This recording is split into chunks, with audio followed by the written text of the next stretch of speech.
Ja, vi muškarci s tim parama, šta vam je s tim parama, mislim? Vi morate da obezbedite porodicu, to je u svakom slučaju, to je normalno, znači zato si muškarac. Ali, meni pre neki dan neko, isto tako nešto, u vezi para, mislim. Da je u vezi para ne bi bila single, mislim, i te djevojke nisu one same da se radi o parama, da sad bi smotale nekog buržuje. Moraš malo da prestaneš da kriviš Boga za ono što se dešava, malo pre sam pričala u live-u. Moraš malo da imaš negde taj utisak Bog me kažnjava, znaš. A to nije tako. Sve što nam se dešava negativno, to je zato što smo mi jednostavno odabrali da prođemo kroz te lekcije u životu, jer mi ovde nismo došli na piknik, nego da učimo teške lekcije i nema toga što je lako. Niko nema laku lekciju. Uglavnom, sve misli vezano za strahove, da li će ovako, da li će onako, strepnje, moraš da eliminišeš i moraš malo da imaš poverenje u Boga. U smislu, u šta god da veruješ, u svoje više ja, u svoju intuiciju, u svoju dušu, kako god hoćeš nazovi to. Jeli, Milena, jel ti misliš da te on voli zato što je ljubomora znak ljubavi? Da li želiš da imaš nekog ljubomornog pored sebe? Ja ne volim ljubomorne ljude. To je nekako suviše opterećujuće. Tačno, Nataša, beži od njega. Ne znam, mislim, ne mogu kažem beži ili ostani, ali ljubomora je čudo. Kad te vidi s drugim ludi, pa to samo znači da je posesivan i ništa drugo. To ne znači da te voli. Ako te voli, onda će da prestane, bude ljubomor, počne se ponaša normalno. I da obnovi vezu, jer očigledno, mislim, ti želiš da obnovi vezu. Da li misliš, aj sad te pitam ovako, da li misliš da zle čini mogu da urade bilo šta pravoj ljubavi? Ni malo ti nije zavidna situacija. Šta reći detetu, ja sam iskreno, nemojte pokušati shvatiti, jer sam presretna što nemam decu. Ne znam šta bi radio. Ja ovako preosetljiva, kad bi videla takvu situaciju, dobila bi nervni slom. Stvarno ne znam ni šta bi rekla detetu, ni kako bi ga savjetovala, ni... Znam da deca, mislim, naravno treba da prate sebe i svoju intuiciju. I znam da to nešto kroz šta tvoje dete prolazi, mora da prođe kroz to, mislim, to je lekcija. Ali gledati to... Nemoj da si tužan, draga, mislim, to je, ne znam da li je muško ili žensko dete, ali to je njegova životna lekcija, mora da prođe kroz to. Ali s druge strane, Maki, ta situacija u kojoj ti je dete, to dete je negdje pokupilo tu situaciju iz porodice, znaš. Sjeti se malo ko je imao takvu situaciju. Devojčica, pretpostavila sam da je devojčica. Jer, znaš kako, devojčice privlače u svoj život ono što vide kod svojih očeva. Kako se tata ponašao prema mami, znaš. To je, mislim, i traže tatu u svakom muškarcu. Mislim, šta ja mogu ti kažem, samo to je da moraš da joj daješ podršku šta god da radi i kako god da radi. Završimo sa muškarcem koji je isti naš otac. Zato radimo na sebi. Da menjamo to. Znaš šta pomaže u tim situacijama, Maki? Evo, to mi prvo što mi pada na pamet. A to svima preporučujem i vrlo efikasno. Zažmuriš i zamisliš je ispred sebe. I pričaš s njom. Sve što hoćeš da joj kažeš ovako uživo, kažeš joj kroz vizualizaciju. Agorafobija vam je stanje da Ja nisam više toliko u tom stanju, ali za one koji ne znaju. To vam je stanje da kad ste van svog doma, imate strah, imate panične napade. Znači, sve što je van vrata vašeg stana ili kuće vam pravi. Znači, sve negde vezano za anksioznost, tipa za to da ste energijski toliko pogubljeni, toliko ispumpani, toliko su vas opteretili ili ste se sami opteretili životnim problemima i mišljenjem drugih ljudi da imate potrebu da se totalno izolujete, ali to je nesvesna potreba. Operacije nisu normalan tok života. Operacije su bežanje, traženje, nesvesno traženje pomoći. Osjećate se, malo sažaljavate sebe i malo osjećate da nemate pomoć ako niste bolesni. Nemojte se ljutite, to vam ja pričam šta kaže metafizika. Ajde vidimo. To je to. Ali nemojte više da budete uporni u smislu moram da se operišem da bi dobila penziju. Nego budite uporni u smislu vizualizujte. Slušajte malo Đokovića šta priča. Znači, zamišljajte da dobijate penziju, da vam leže na račun, da dobijate papire da vas pozivaju na komisiju, na primer, za invalidsku. Sve to zamišljajte u svojoj glavi da bi se to ispunilo. Treba vam penzija da bi uživali, a ne da bi bili bolesni. Ajde. Za ginekološki karcinom, šta znam, čekaj da se setim šta znam kao savjet. Krema od nevena. Znači, kremu od nevena znate već gde, na prst pa unutra. Čišćenje jetre obavezno, znači silemarin ili kapi od artičoke, da pročistite jetru i krv. I bilo bi dobro da malo radite vežbe disanja, vežbe pranajame, da malo svoju energiju sredite.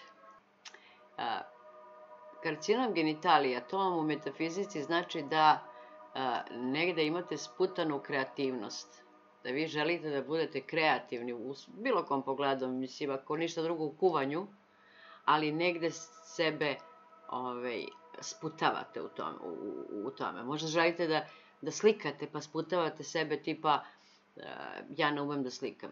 I ja nisam umela, ali pošto volim, počela sam i postala slikar. Radili pesme, Bože dragi, ja samo, verujte mi da ja toliko radim stvari da bi bila zdrava. Morate, narode, da koristite sve živo od ovih suplemenata, preparata, vežbi, fizičkih vežbi, joga vežbi, svega živog što će da vas održi u dobrom zdravlju. Drugačije se ponaša. Znaš kad se to dešava? Obično kada ga podigneš, kad mu podigneš samopouzdanje od nebesa, pa on misli da te prevazišao. Da malo ti njega kuliraš. Zanimljivo je kako muškarci, kad se osete sigurno u vezi, onda oni počnu navodno da beže. Ja nešto ne verujem u to. Nemoj pogrešno me shvatiš, možda je vaša veza super, ali ja sam za to da žena bude starija od muškarca. Mislim da su te veze mnogo kvalitetnije, znaš. Jo, Bože dragi, što se svi borite u vezi? Da li ima neka veza da može malo da bude... Znaš kako, ja sam za ljubav, Srbijan Baraba. Ja sam za ljubav i ako je to jedini, ne jedini, nego, kako ti kažem, nikad ne znaš koliko ćeš ljubavi u životu da doživiš. Ako je to ljubav koju ćeš doživjeti u ovom životu, pa odživi je, pa kako Bog kaže. Pa kakva ti je to veza kad si stavljen po strani? Ajde sad da te pitam ja. Kako si stavljen sa strane? Jo, Bože dragi, šta ću se da čujem? Znaš šta, sad ću ti dam jedan savjet nevezano za tarot. Ono što ja radim kad sam u nekoj vezi pa mi nešto smeta kod nekog. Ja to, ali bukvalno to radim i to mi je pokazalo mnogo veće efekte i to svima preporučujem i ima efekt. Slušaj vam, nevezano, šta god da ti je problem. Slušaj vam, sedneš negde, možeš i već se sam. Naravno da nije veze samo seks, nego ne znam o čemu pričaš uopšte. Zato sam te pitala da li je u pitanju seksualno, pošto se 6 godina zajedno, možda treba nešto da se preduzme u tom pravcu. Slušaj ovako, sedneš negde ili kad si sam, ili nebitno, može da gledaš televiziju, zatvoriš oči. I zamišljaš nju ispred sebe. Sve što želiš da joj kažeš, kažeš joj u svojim mislima. Uglavnom, vrlo sam ozbiljna, ne mogu se sesaš ti, znaš. Ja kad sam imala punu kuću, sam išla u WC da se osobim.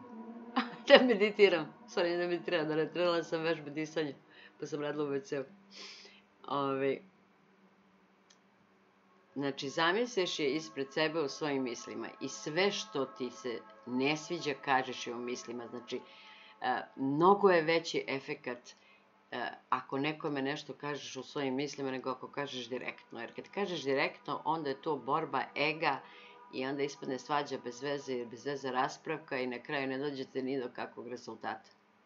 Ne da razgovaraš ono kao sad šta bi ti njoj rekao i tako, nego bukvalno zamisliš da si je stavio ispred sebe, vidjet ćeš, tačno ćeš da vidiš njene reakcije. Mislim, zanimljivo je, stvarno je zanimljivo, mislim, ako se uneseš u to. Vidiš tačno po njenim, vidiš reakcije u toj svojoj vizualizaciji, vidiš njene reakcije. Baš je ono, mnogo su bolje, i to preporučujem svima, i kad imate problem sa detetom, ili problem sa ocem, majkom, s kime god. Znači, zažmuriš i zamisliš tu osobu ispred sebe i sve joj kažeš ti smeta. Jer mnogo je lakše izneseš svoj problem nekome kad taj neko ćuti u tvojim mislima i ne odgovara. Pa mislim, pravilno na to da stvarno veruješ u to da je ona ispred tebe i da joj ti govoriš iz duše i srca ono što ti smeta. Na to mislim kad kažem pravilno. Pretpostavljam da je ona u nekoj vezi već, a? Jeli, dede? Je li ona u vezi? Znaš da uopšte nije dobro vešati se od tuđe veze. Ako je u vezi, beži od toga. To nije dobro po tvoju, kako da kažem, po tvoj duhovni život nije dobro. Ako je u vezi... Ok. Onda ovako, moraš da radiš na sebi. Da radiš na sebi u smislu da eliminišeš svoje negativno verovanje i ubeđenja, ne bi li se duhovno razvio. Jer iz tog duhovnog razvoja eliminisit ćeš strahove i dopustit ćeš svim svojim strahovima da ispoju na površinu i na taj način ćeš se suočiti sa njima i svaki ishod šta god da imaš u životu bit će bolji ako počneš da radiš na sebi. Rad na sebi u suštini u stvari učenje da voliš sebe, učenje da budeš ponosan na sebe kakav god da si. Znaš, rad na sebi je životno delo, znači menjamo se svaki dan. Ako radimo na sebi, svaki dan nešto novo naučimo o sebi, nešto novo oslobodimo, nešto novo oslobodimo i nešto novo prihvatimo. Ovako, sad ću ti kažem. Ti uopšte ne znaš, ne ti, mi svi. Ne znamo, mislim, mi znamo navodno šta želimo ili šta ne želimo. Međutim, šta je dobro po nas, mi to ne znamo. Znači, to je nešto što je totalno van naše moći, što je vezano za našu sudbinu, naše životne lekcije, za našu dušu. Tako da, ti, dragi moj, ovu situaciju nemoj da forsiraš, nego da prepustiš Bogu. Znaš ono, Bože, izvoli. Na tebe je red. I, znaš ono što kažu, pazi šta želiš, želja može ti se ostvari. Znaš ono, kad si zaljubljen, ti se zaljubiš u stvari u ono što ti vidiš, što želiš da vidiš, a ne ono što je stvarno. Tako da možda je to u pitanju, ne znam. Ajde sad moram da kažem svima koji su single, koji nemaju partnera. A to važi i za tebe, Nebojša. Da bi privukli partnera u svoj život, uzmete papir i olovku i napišete lepo u detalji kako želite da ta osoba bude. Ne kako da izgleda, nego kakva da bude kao osoba. Kakav vaš odnos da bude. Po kojim pitanjima da se slažete, što vama najviše znači. Znači, apsolutno sve u detalje napišete, ali kao da već imate vesu. Bukvalno kao da imate vesu. Znači, moj partner je, ne znam, osjećajna osoba, voli životinje, ponaša se prema meni kao da sam car, mislim, ne znam šta god volite u životu. Znači, sve to napišete, a onda uzmete drugo parče papira, pa sve što ste to napisali, kakva je vaša, znači pišete u tadašnjem vremenu, kao da ta osoba već postoji u vašem životu. Pa onda drugo parče papira, sve što ste napisali na onom prvom parčetu papira, sad napišete za sebe, da ste vi takvi. Bukvalno da ste vi takvi. I dok vi ne postanete takvi, kako želite da ta osoba bude i kako želite da se ponaša prema vama, nema normalne veze. To zapamtite. Nema privlačenja adekvatne osobe u svoj život dok ne postaneš isti takav. Privući ćete naravno neku osobu koja je po vašim negativnim merilima, a to ne traje. Ne moraš da postaneš isti takav. Mislim, mi svi mislimo za sebe su mnogo dobri, da smo mi savršeni. Ali kad napravite ovaj spisak, ovo pismo, tako da kažem, o tome kakav želite da bude vaš partner, onda tek vidite da li ste vi takvi stvarno ili niste. Hvala, Ana.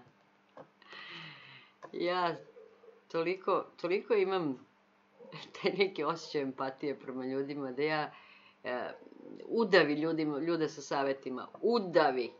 Moji prijatelji, to mislim, kontrolišem se, počela sam se kontrolišem. Znate da kažu da Bog ima 12 pomoćnika, 12 bogova. Nismo mi sebi ludi što imamo 1.000.000 bogova, što smo imali. Negde si kivna na Boga. Nešto Bogu zameraš. Nešto si se na Boga okomila. Moraš malo da shvatiš da te Bog podržava. Šta god da je, koja god da je situacija u pitanju, mi smo odabrali sve to da proživimo. A Bog je uz nas i samo kaže drž se, možeš ti to, možeš ti to. Bog ne stavlja, to jest naša duša, ne stavlja pred nas ništa što mi ne možemo da uradimo, ali bukvalno ništa. Znači, čim je nešto ispred vas, neka situacija, nešto se dešava, znači da vi imate i snage i da ste i mentalno, i fizički, i intelektualni, kako god hoćete, sposobni za to. Sumnjaš da recimo, ako zamoliš Boga nešto, ti sumnjaš da će onda ti ispuni želju. Međutim, verujem je svaka molitva koja je iz srca, ta molitva je, ako je dobra po tebe, naravno. Mislim, mi imamo problem da shvatimo jednu jednostavnu činjenicu, a to je da nam Bog ne daje ono što mi želimo, nego Bog, ajde da kažem, vaša duša. Znači, ne daje ti ono što ti želiš, nego ono što je najbolje po tebe. Jer mi nemamo tu višu sliku. Nema na čemu, Bože. Znači, mi ne vidimo sve što je, kako da kažem, sve detalje vezane za neku situaciju. I onda mislimo, ja, mene Bog kažnjava, ja nešto, mislim, nemam sreće, te imam čini, te imam ovo. Nemam ništa, brate. Imam samo svoje lekcije koje sam odabrala, koje treba da preguram. Ali verujem u molitvu. Ne mislim ono u religioznom smislu, nego ja to svima da kažem. Verujte u to da kad se obraćate Bogu, to jest kad se obraćate svojoj duši, da vas ona čuje. Da li će da se desi to nešto zašto joj se molite, to je već... Mislim, može i da se desi, ali znate kako je zamišljen život? Imate jedan prav put, imate sporedne putove. I sad je na vama, kad dođete na raskrsnicu, šta odaberete. I nije problem. Iako odaberete da skrenete s puta, vratit ćete se nazad na put. Morate se vratiti nazad na put. Jer ste odabrali to što ste odabrali da naučite u ovom životu i onda nema tu, mislim. Možete da idete sporednim putovima, da malo duže traje, ali svi idemo okolo. Svi mi negde skrenemo. Ali to je zato što slušamo svoje, kako kažem, svoj ego umjesto da slušamo svoju dušu. Znaš ono, imamo u Alhemičaru, na jednom mjestu on kaže, što više, kao treba da slušaš svoje srce. U početku će srce da te laže, ali sve što ga više budeš slušao, sve će tačnije informacije da ti daje. To je cela filozofija. Ali da ti kažem, ta samoća i ta usamljenost, to nije bez veze. Znaš? Znači, malo si usamljena, to jest osamljena, da kažem, ali ta osamljenost ti trenutno prija i treba ti. Mislim, možda da ti vidiš kao nešto negativno, ali trenutno ti treba ta osamljenost. Pa ja se iskreno nadam da ne mogu da imam decu. Iskreno se nadam. Ja obožavam decu i mene deca mojih prijatelja obožavaju. Međutim, meni je, ja ne znam kako bi ja bila roditelj.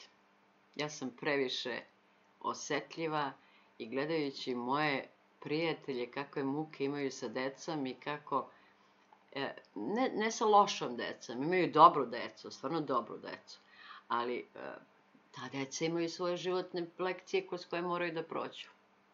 I onda nije lako roditelju gledati kroz šta dete mora da mu prolazi. Narode, moram da vam kažem nešto, kad se veza u pitanju. Znači, ja kad pričam, ne pričam iz glave, nego pričam iz iskustva svog i rada sa ljudima. Kad su sudbinske veze u pitanju, to sve ide kao po loju. Znači, ne možete ni da zamislite kako situaciju koja se odigra. Ni da zamislite. Znači, evo, sad ću vam kažem primjer. Moj bivši. 7 godina smo živjeli zajedno. Šta se dešava? Četujem sa čovekom. I u trenutku, kad on, jednom priliku, jedno večer, znači, tek smo se upoznali. Čovek dolazi na čet i ja imam utisak kao da dolazi iz moje spavaće sobe u moju dnevnu sobu. Znači, tek na početku veze. Ne veze, nego upoznavanja. Ja u šoku, ono, kao, bukvalno kao da je ušao iz moje spavaće sobe u dnevnu. Ovaj drugi primjer, isto duga veza. To sam bila mnogo mlađa. Čovek, vidim ja njega i je ono u fazonu, ja kako je slatko dete. Bio nešto godinu dana mlađe od mene. Rekao, razmišljam ja, ma od ovoga nema ništa. Ne razmišljam možda njemu kao mogućnosti za vezu. Ma ništa. Ali mi se svidao kakav vrat ima.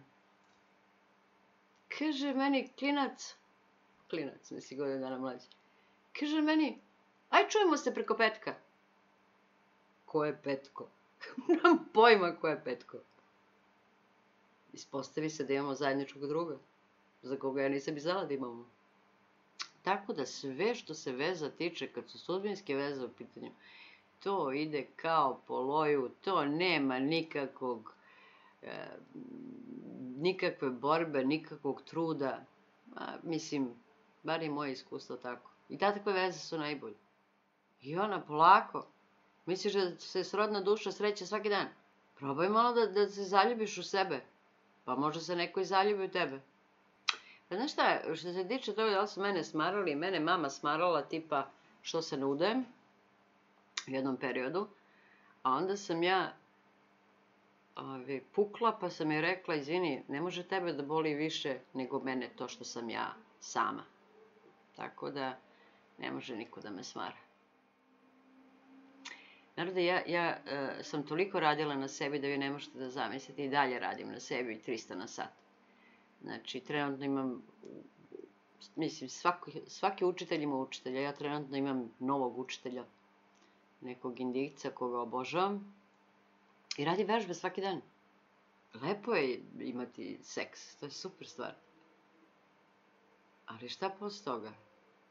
Da li trebao da se probudiš ujutro, ono, gde si bio, nigde, šta si radio, ništa. I žena i muškarac, ista stvar. Ja kad pričam o vežbama, ja mislim na mentalne vežbe. Mentalne i pranajama. Eventualno joga i ostalo. Mora se meditira. Ne zato što je sad to kao neka moda, ne znam šta, nego zato što jednostavno dok ne umirite mozak i svoj ego, nema na čemu to tu. Nema novih odgovora. Nego ćete da vrtite samo one stare u glavi. Pa malo po malo, ne moraš da meditiraš ne znam koliko, mislim. Svaka koncentracija je meditacija. Znači, ako si u autobusu i koncentrišeš se na jednu tačku, to ti je meditacija. Znači, gde god da si, šta god da je, može dođe odgovor. Draga, ako ti je rekao da ne žele da te povređuje, znači da nema više toliko ljubavi koliko je imao ranije. Ja se iskreno nadam da možete da upijete malo mog spokoja, jer ja sam toliko, mislim, nirvana, da mislim... Nemojte pokušati da me zovete, nije moj život fenomenalan. Ali sam naučila da budem, da prihvatam. Ne znam, tarot obično daje savjet u smislu onoga što treba trenutno da čujete. Pre nego si došao na ovu planetu, ti si odabrao sve što želiš da prođeš u ovom životu. I nema krivca, prijatelju. Moliš se svako večer i svako jutro, ali ti u te molitve ne veruješ, prijatelju. Nemaš poverenja u Boga. Ti veruješ u Boga. Nemoj početi zatiš. Ti veruješ u Boga, ali veruješ u to da Bog kažnjava. Nije šije nego vrat. Kako bi bilo ti malo počneš da imaš poverenje u Boga? Da sve to što ti se dešava, jednostavno, ono što sam malo pre rekla, Bog ne stavlja pred nas ništa za što ne smatra da smo sposobni da podnesemo i da uradimo. I ja imam, moja životna karta je ova tvoja karta snaga. Znači, isto prolazim kroz haos i prolazila sam kroz haos, ali jednostavno, očigledno da smo sposobni za to i da treba da budeš ponosan na sebe, kažeš prijatelju, ma svaka mi čast, bre. Me razumeš? Svaka mi čast šta sam sve izdržao i šta izdržao. To je problem. Što žališ sebe.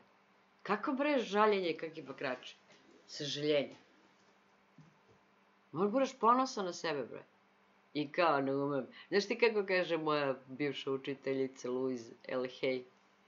Ako ste stigli do ovde gde ste sad u životu, znajte da ste povukli sve prave poteze.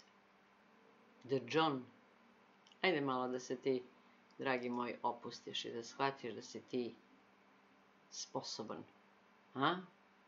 Šta misliš o tome? Da shvatiš da imaš dovoljno snage, da budeš ponosan na sebe. Narode, moramo da naučimo da budemo ponosni na sebe. To je jedini lek za sve naše probleme. Šta da vam kažem?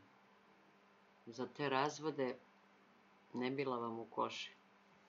Mislim, kogod koga nije prijatan osjećaj ni za jednu ni za drugu stranu. I što kažu, let tomorrow take care of itself. Znači, nemoj da se brineš ništa, pusti, sve će to vreme da sredi. Riki, ovo je Riki. Najveća maza na svetu. Jeste teško, mislim, nije teško. Ako imaš poverenje u ovaj univerzum, u Boga, onda mu prepustiš, brate, imaš poverenje u svoju dušu, ona zna šta je najbolje po tebe, bre. Možeš ti da daješ šta god hoćeš, ali nekim ljudima i u nekim situacijama moraš da kažeš, da staneš i kažeš, alo, ideš li ti ovo ovde? Ovo ovde traži poštovanje i traži razumevanje. Ako ga nemaš, doviđenja prijatno. Šta će ti, mislim, oko tebe ljudi koji te ne razumeju? Mislim, bolje budeš sam nego da... Nemoj da se fiksiraš samo na jednu stvar, da očekuješ pare samo od nečega, jednog. Nego budi otvoren da odakle god dođe, što bi rekli, novac dolazi iz očekivanih i neočekivanih izvora. Draga moja, kod svih nas postoji. Ja sam malo prepričala, ne znam ko je tu bio i ko je čuo, ko nije čuo. Što se ljubavi tiče, morate da pođete od sebe. Morate da od sebe napravite osobu onakvu kako želite da privučete u svoj život. Jedini način. Inače, privlačite kakve gluposti i od toga leba nema. Znači, morate da postanete onakvi kakvu osobu želite u svom životu.